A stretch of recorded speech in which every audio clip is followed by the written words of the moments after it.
Hello students, आज आपण नवीन topic बघणार आहे. आज काय बघणार आहे बघा, interaction of thermal radiation and matter.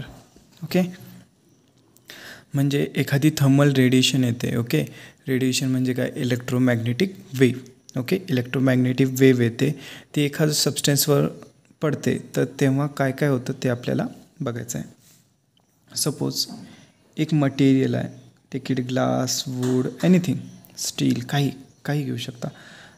मी म्हणतो आहे तुम्ही ग्लास घ्या, कारण आपल्याला काय करायचं आहे, 3 क्वांटिटीज बघायचे आहेत, तर ग्लास घेतलं तर बरं पडतं. ओके, तर सपोज एक इलेक्ट्रोमॅग्नेटिक वेव्ह येते और एक सूर्याकडनं एक लाईट वेव्ह येते. काय येते, लाईट वेव्ह येते. ओके, ती ह्याच्यावर इन्सिडेंट होणार. काय होणार, ती ह्याच्यावर इन्सिडेंट होणार. बरं, ह्याच्यामध्ये काहीतरी अमाऊंट ऑफ एनर्जी असणार. ओके, आपण जर सूर्याच्या उन्हात थांबलो तर आपल्याला काय वाटतं, गरम होतं. का, कारण त्याच्यामध्ये काहीतरी अमाऊंट ऑफ एनर्जी असते. ती कुठली एनर्जी असते, हीट एनर्जी असते. कुठली एनर्जी असते, हीट एनर्जी असते, आणि त्याला मी डिनोट करतो बाय क्यू. आता बघा, क्यू काय, the total amount of thermal energy incident, म्हणजे ही काय झाली, इन्सिडेंट एनर्जी. ओके, बरं, आता ही इन्सिडेंट एनर्जी आपण एनर्जी कन्सिडर करतो आहे, आपण लाईट कन्सिडर करत नाही, एवढं लक्षात ठेवा. ओके, आपण काय करतो आहे, एनर्जी कन्सिडर करतो आहे. लाईटचे रूल्स ह्याच्यात ॲप्लिकेबल होणार नाहीत. ओके, आपण काय करतो आहे, एनर्जी कन्सिडर करतो आहे, फक्त एनर्जीचे रूल्स. बरं, आता ही एनर्जी काय होऊ शकतं, एकतर रिफ्लेक्ट होऊ शकते. ओके, एकतर ॲब्झॉर्ब, इथल्या इथं काय होऊ शकते, ॲब्झॉर्ब होऊ शकते. काय होऊ शकते, ॲब्झॉर्ब होऊ शकते. और ही ट्रान्समिट होऊ शकते. काय होऊ शकते, ट्रान्समिट होऊ शकते. ओके, तर रिफ्लेक्ट झालेला मी आर म्हणतो, ट्रान्समिट झालेला मी टी म्हणतो, आणि ॲब्झॉर्ब, इथं जी ॲब्झॉर्ब होते त्याला मी ए म्हणतो. काय म्हणतो, ए म्हणतो. ओके, तर काय रिफ्लेक्ट झालं, एनर्जी रिफ्लेक्ट झाली. काय रिफ्लेक्ट झालं, एनर्जी रिफ्लेक्ट झाली. तर ती एनर्जी काय असणार, क्यू आर असणार. काय असणार, क्यू आर असणार. काय ॲब्झॉर्ब झालं, एनर्जी ॲब्झॉर्ब झाली. काय ॲब्झॉर्ब झालं, एनर्जी. तर ती एनर्जी किती असणार आहे, क्यू ए. काय असणार, क्यू ए. आणि काय ट्रान्समिट झालं आहे, आपलं एनर्जी ट्रान्समिट झाली, तर ती एनर्जी किती असणार आहे, Q T. Okay, so Q A काय, हीट ॲब्झॉर्ब्ड. काय असतं, heat absorb by the material. Q R काय आहे, heat reflected by the material, म्हणजे किती रिफ्लेक्ट केलं. आणि क्यू टी काय आहे, heat transmitted by the material. Okay, बरं, आपल्याला हा लॉ माहिती आहे, energy cannot be created nor be destroyed, but it can be transformed from one form to another. बरोबर. बरं, आता ही जी हीट एनर्जी आलेली आहे क्यू, ओके, काय, क्यू हीट एनर्जी आलेली ती इथं जाते. बरं, ह्याच्यानंतर ती काय होते, ट्रान्सफॉर्म होते 3 टाईप्समध्ये. एक होते रिफ्लेक्टेड एनर्जी, एक होते ॲब्झॉर्ब्ड एनर्जी, आणि एक होते ट्रान्समिटेड एनर्जी. म्हणजे काय झालं, incident energy is equal to sum of all 3 energies. It is equal to sum of all 3 energies. म्हणजे क्यू काय झालं, Q is equal to Q A plus Q R plus Q T. बरं, ह्या इक्वेशनला जर तुम्ही डिवाईड केला क्यूनं, काय, ह्या इक्वेशनला जर तुम्ही डिवाईड केला क्यूनं, तर काय येईल बघा, इथं काय येईल, q divided by q 1, q a divided by q R divided by q, आणि Q T divided by q. हे 3 इक्वेशन येतात. बरं, ही जी पहिली टर्म आहे Q a divided by Q, त्याला आपण ए म्हणतो. काय म्हणतो, ए. ते आपण खालती बघणार आहोत, ए काय असतं, आर काय असतं. ही जी दुसरी टर्म आहे Q R divided by Q, ते काय असतं, आर असतं. आणि Q T divided by Q, ते काय असतं, टी असतं. बरं, ए काय असतं बघायचं. ए काय असतं, कोएफिशियंट ऑफ ॲब्झॉर्प्शन. काय असतं, कोएफिशियंट ऑफ ॲब्झॉर्प्शन और ॲब्झॉर्प्टिव्ह पॉवर और ॲब्झॉर्प्टिव्हिटी.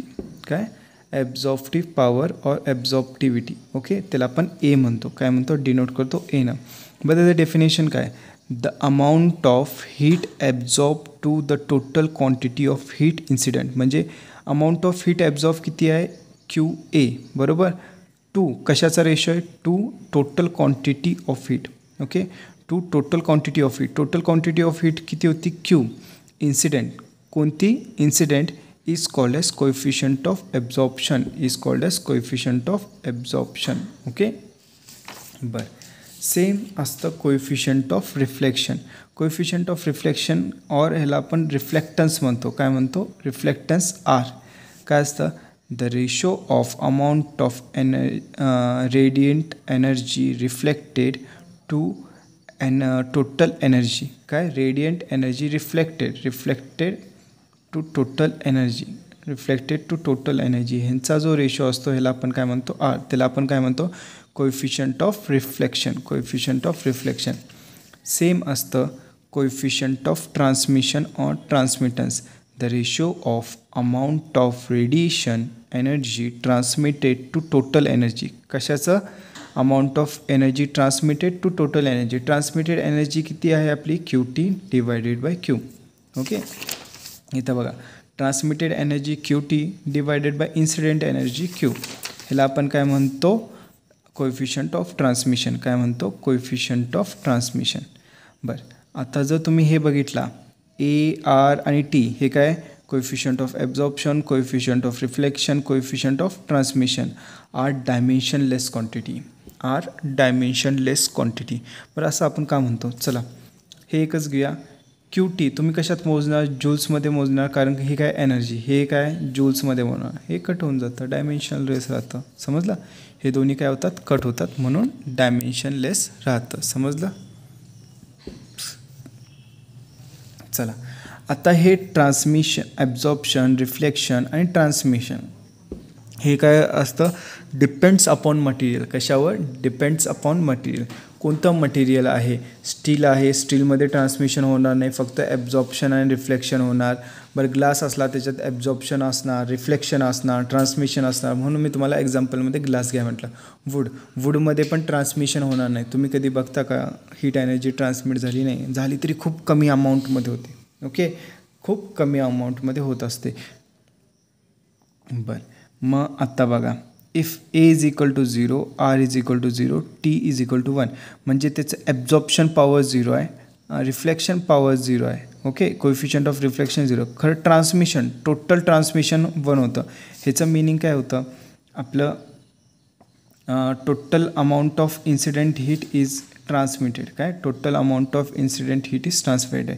म्हणजे ऑब्जेक्ट असतं ते कसं असतं परफेक्ट ट्रान्समिटर. काय असतं परफेक्ट ट्रान्समिटर. ओके, आता बघा if the heat radiation can pass through a body, through a object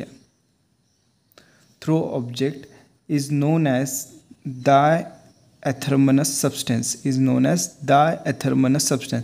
जर ट्रान्समिशन नॉट इक्वल टू 0 असेल म्हणजे काही असू शकतं. Okay, TR is equal to 0.9 और 0.8 किती असू शकतं, बट नॉट इक्वल टू 0. तर असे सबस्टन्स काय असतात डायॲथर्मनस सबस्टन्स असतात. काय असतात diathermanous substance. Okay, if TR equal to 0. आता हे काय होतं TR नॉट इक्वल टू 0. आता जर TR इक्वल टू 0 झाला म्हणजे काय झालं आपलं जे टोटल रेडिएशन आहे ते काय असणार आहे A+R is equal to 1.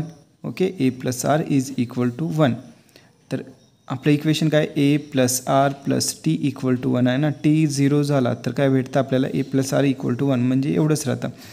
The substance does not transmit the radiation or opaque. काय असतं ओपेक असतं, रेडिएशन ट्रान्समिट होत नाही जसं वूड. ओके,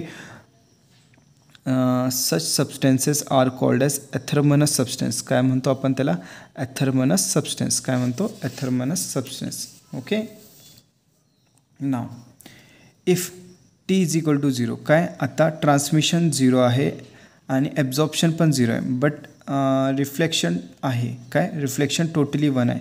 आता A+T+R इज इक्वल टू 1 असलं, A 0 आहे T 0 आहे. बघा A 0 आहे T 0 इथं टाकलं तर R इज इक्वल टू 1 राहतं. बरं, सच हे काय असतात मग परफेक्ट रिफ्लेक्टर असतात. काय असतात परफेक्ट रिफ्लेक्टर म्हणजे काय एखादं रेडिएशन आलं ते काय होतं तसंच मागं जातं. एकतर ॲब्झॉर्ब होत नाही किंवा ट्रान्समिट होत नाही. ओके, ह्याला आपण काय असं आपण ह्याला असं पण म्हणू शकतो हे पुअर ॲब्झॉर्बर आहे. ओके, और पुअर ट्रान्समिटर आहे. रिफ्लेक्शन जास्त आलं म्हणजे काय झालं पुअर ॲब्झॉर्बर और पुअर ट्रान्समिटर. ओके, ह्याचं best example thermocol heat absorb करत नसतं और ट्रान्समिट करत नसतं. त्याच्यामुळं काय होतं बघा म्हणूनच आपण जेव्हा आईस और कोल्ड स्टोरेज आपल्याला from one place to another घेऊन जायचे असतात तेव्हा आपण काय थर्मोकॉलचे कंटेनर यूज करतो, त्याच्यात बर्फ टाकतो आणि त्याच्यात मग जे पण प्रोडक्ट असतील जसं जनरली फिश हे पास होतात ओके अशा कंटेनर्समध्ये, तेव्हा त्या ज्या थर्मोकॉल असतं त्याचं काय पोअर ॲब्झॉर्प्शन म्हणजे जर बाहेरनं हीट आली ती ॲब्झॉर्ब करत नाही आणि जी आतली हीट आहे आईसची हीट आहे ती ट्रान्समिट करत नाही ओके. म्हणून थर्मोकॉल काय असतात perfect reflector okay. Now if R is equal to 0 म्हणजे रिफ्लेक्शन 0 आहे, ट्रान्समिशन 0 आहे, खरं ॲब्झॉर्प्शन टोटल 1 आहे. Reflection is equal to 0, transmission is equal to 0, absorption 1 असलं तर अशी जी बॉडी असते ती काय करते, जेवढी पण हीट येते ती काय करते ॲब्झॉर्ब करून घेते, काय करते ॲब्झॉर्ब करून घेते. अशी जी बॉडी असते त्याला आपण परफेक्ट ॲब्झॉर्बर म्हणतो, परफेक्ट ॲब्झॉर्बर. और ह्याला आपण परफेक्ट ब्लॅक बॉडी म्हणतो, काय म्हणतो perfect black body. Perfect black body म्हणजे काय असतं की एखादी बॉडी जी total amount of heat radiations absorb करून घेते, काय करते total amount of radiations absorb करून घेते. आणि ॲब्झॉर्ब केल्यामुळं काय होतं की एक तर ते रिफ्लेक्ट होत नाहीत किंवा ट्रान्समिट होत नाहीत, हे दोन्ही केसेस होत नाहीत, म्हणून आपण ह्याला काय म्हणतो परफेक्ट ब्लॅक बॉडी ओके. तर हे कंडिशन्स परत नीट बघून घ्या, बाकीचं आपण नेक्स्ट लेक्चरला बघूया ओके. बाय.